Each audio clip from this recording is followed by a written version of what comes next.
Assalamualaikum warahmatullahi wabarakatuh.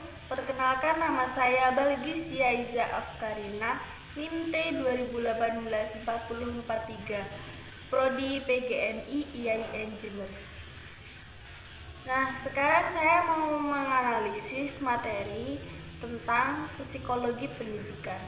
Sebelumnya, pendidikan itu apa sih?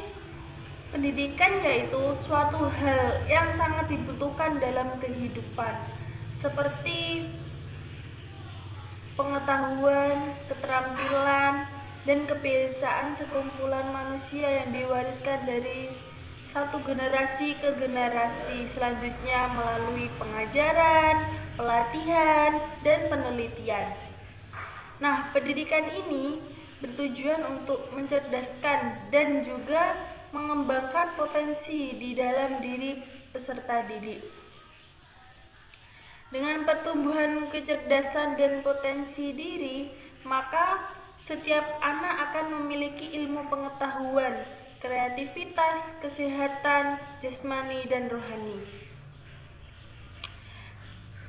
Juga kepribadian yang baik, mandiri, dan juga agar memiliki rasa tanggung jawab.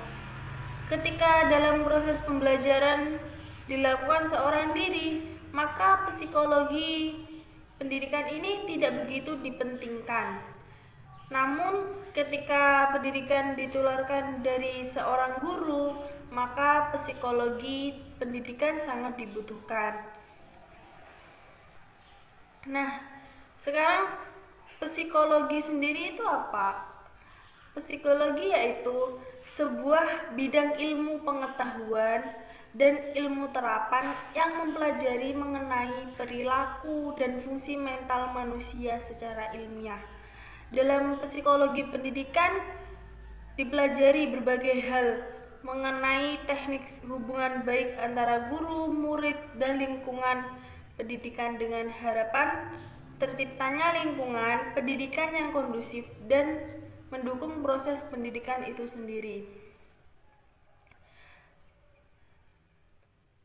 Nah, sekarang psikologi pendidikan itu apa?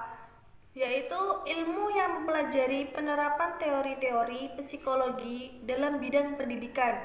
Dalam psikologi pendidikan ini membahas berbagai tingkah laku yang muncul dalam usaha mendewasakan manusia melalui upaya pengajaran dan latihan.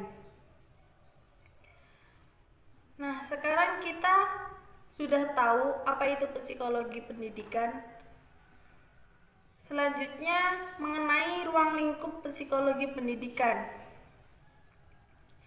Secara umum, psikologi pendidikan ini mempelajari tingkah laku setiap orang dalam proses pendidikan, yaitu guru dan siswa.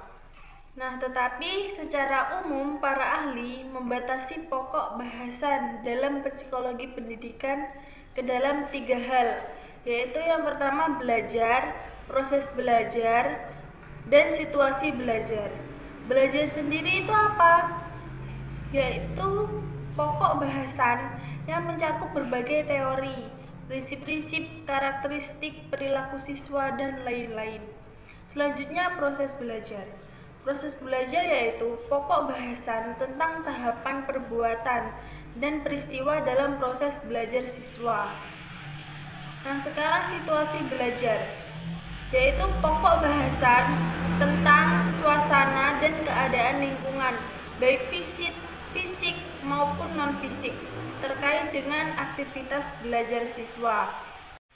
Nah, selanjutnya manfaat psikologi pendidikan. Yang pertama yaitu memahami perbedaan peserta didik. Nah, dalam ini karakteristik siswa didik tentunya akan berbeda-beda pada setiap anak dan sangat penting bagi pendidik untuk mempunyai pemahaman mengenai perbedaan psikologi anak tersebut, terutama pada berbagai tingkat perkembangan dan perkembangan anak agar dapat menciptakan proses pembelajaran yang efektif serta efisien dengan mengetahui berbagai teori belajar menurut para ahli. Nah, yang kedua, mendapatkan teknik pembelajaran yang tepat. yaitu sebagai pengajar untuk melakukan pembelajaran yang sesuai dan tepat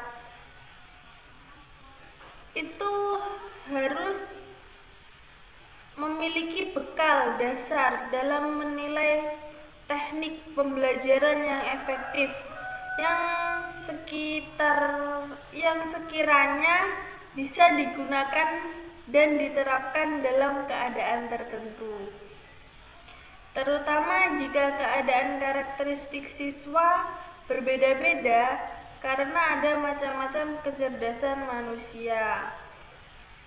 Yang ketiga, terhindar dari salah penilaian. Seorang pengajar yang mempelajari psikologi pendidikan akan memiliki kemampuan dalam menilai siswa dengan adil dan sesuai kaidah.